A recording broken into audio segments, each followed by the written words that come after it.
नमस्कार प्यारे दर्शकों, मैं सुनीता सिंगल अपने चैनल एस्ट्रोलिंक में आपका हार्दिक स्वागत करती हूँ और शनिदेव से ये प्रार्थना करती हूँ कि वो आपके घर में सुख शांति बनाए रखें। पिछले एपिसोड में मैंने आपको बताया था ग्रहों के कारक तत्व। आज हम बात करेंगे कि कोई ग्रह, हर ग्रह की एक तो स्वराशि होती है और एक मूल त्रिकोण राशि होती है। आज मैं आपको बताऊंगी कि स्वराशि कौन सी होती है ग्रहों की और मूल त्रिकोण राशि कौन सी होती है। सबसे पहले जो ग्रह आता है वो आता है सूर्य। अब सूर्य की सिर्फ एक राशि होती है, 5 नंबर राशि यानी सिंह राशि।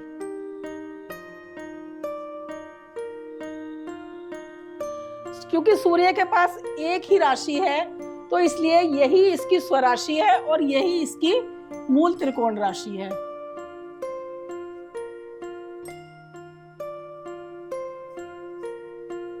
मूल त्रिकोण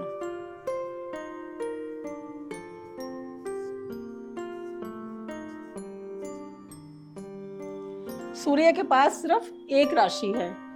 उसके बाद आता है चंद्रमा। चंद्रमा के पास 4 नंबर की राशि है यानी कर्क राशि।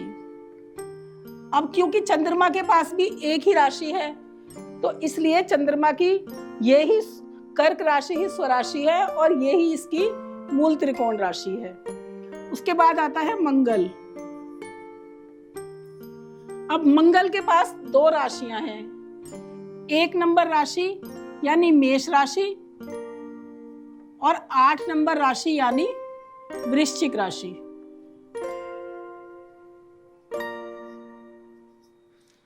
मंगल के पास क्योंकि 2 राशियां हैं तो जो 1 नंबर राशि है वो मंगल की मूल त्रिकोण राशि है।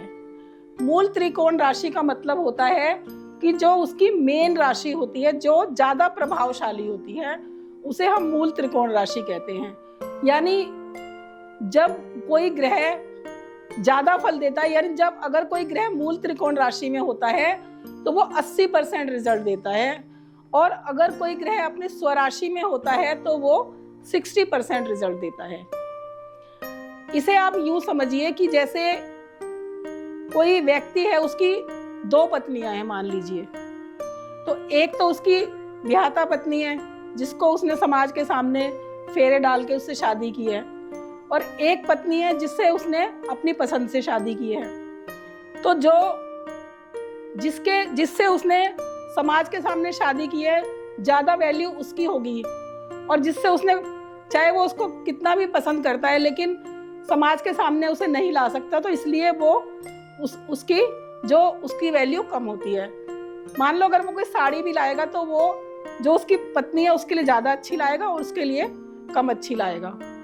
इसी तरह से राशियों का होता है कि जो मूल त्रिकोण राशियां होती हैं उनकी कुंडली में वैल्यू ज्यादा होती है और जो स्वराशि होती हैं उनकी जो वैल्यू थोड़ी कम होती है। तो अब मेष राशि जो है ये मंगल की मूल त्रिकोण राशि है और 8 नंबर राशि जो है वो मंगल की स्वराशि है।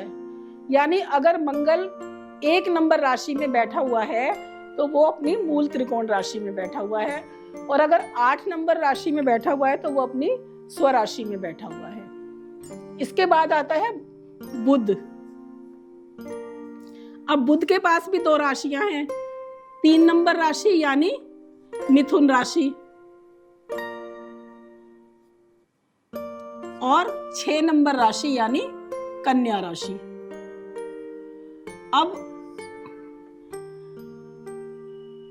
क्योंकि 3 नंबर राशि मिथुन राशि जो है ये बुध की स्वराशि है और 6 नंबर राशि जो है वो बुध की यानी कन्या राशि जो है वो बुध की मूल त्रिकोण राशि है और बुध कन्या राशि में ही बुध उच्च का भी होता है क्योंकि ये बुध की मूल त्रिकोण राशि है। उसके बाद आता है गुरु। अब गुरु के पास भी 2 राशियां हैं, 9 नंबर यानी धनु राशि और 12 नंबर यानी मिथुन राशि। 12 नंबर यानी मीन राशि, यानी मीन राशि। अब ये 9 नंबर राशि जो है ये गुरु की मूल त्रिकोण राशि है, और 12 नंबर राशि जो है ये गुरु की स्वराशि है। यानी अगर गुरु 9 नंबर राशि में बैठा हुआ है तो वो उसकी मूल त्रिकोण राशि है, और अगर गुरु 12 नंबर राशि में बैठा हुआ है तो वो उसकी स्वराशि है। उसके बाद आता है शुक्र। अब शुक्र के पास भी 2 राशियां हैं, 2 नंबर राशि यानी वृष राशि,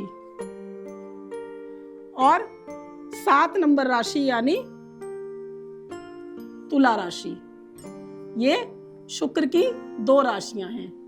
तो अगर शुक्र 2 नंबर राशि में बैठा हुआ है तो आप समझ जाइए कि वो अपनी स्वराशि में बैठा हुआ है, और अगर शुक्र 7 नंबर राशि में बैठा है तो वो अपनी मूल त्रिकोण राशि में बैठा हुआ है। इसके बाद आता है शनि। अब शनि के पास भी 2 राशियां हैं, 10 नंबर राशि यानी मकर राशि, और 11 नंबर यानी कुंभ राशि। ये दोनों राशियां शनि की राशियां हैं। अब जो ये मकर राशि है ये शनि की स्वराशि है, और जो कुंभ राशि है वो शनि की मूल त्रिकोण राशि है। यानी जो शनि की मेन राशि है, जो ज्यादा पावर वाली राशि है, वो 11 नंबर यानी कुंभ राशि है। राहु और केतु की कोई राशि नहीं होती, राहु और केतु छाया ग्रह होते हैं। ये जिस राशि में भी बैठ जाते हैं ये उसी की तरह फल देने लगते हैं। अब मैं आपको कुंडली के माध्यम से समझा देती हूँ। अब देखिए, मान लीजिए कि यहाँ पर 1 नंबर राशि है और यहाँ पर मंगल बैठा हुआ है। तो मंगल अपनी मूल त्रिकोण राशि में बैठा हुआ है, और मंगल अगर 1 नंबर में बैठा हुआ है या फिर अपने 8 नंबर राशि में बैठा हुआ है, 8 नंबर राशि इसकी स्वराशि है। इन दोनों में से किसी भी राशि में मंगल अगर पहले भाव में बैठा हुआ है तो ये एक बहुत बड़ा राजयोग बन जाता है। ये मैं आपको आने वाले एपिसोड में बताऊंगी कि ये कौन कौन से राजयोग बनते हैं। अभी सिर्फ आप इतना समझिए कि अगर मंगल 1 नंबर राशि में बैठा हुआ है तो ये ज्यादा पावर लेकर बैठा हुआ है, और अगर 8 नंबर राशि में बैठा हुआ है तो ये स्वराशि में बैठा हुआ है। लेकिन दोनों ही कंडीशन में अच्छा फल देता है, ग्रह जो है वो अच्छा फल देता है, लेकिन उसकी जो उसकी रेशो होती है उसमें थोड़ी सी ज्यादा और कमी हो जाती है, क्योंकि मूल त्रिकोण राशि में ग्रह जो है 80% रिजल्ट देता है और स्वराशि में 60% रिजल्ट देता है। सिर्फ इतना ही फर्क आता है। उसके बाद आता है बुध। अब बुध के पास 3 नंबर और 6 नंबर राशियां हैं।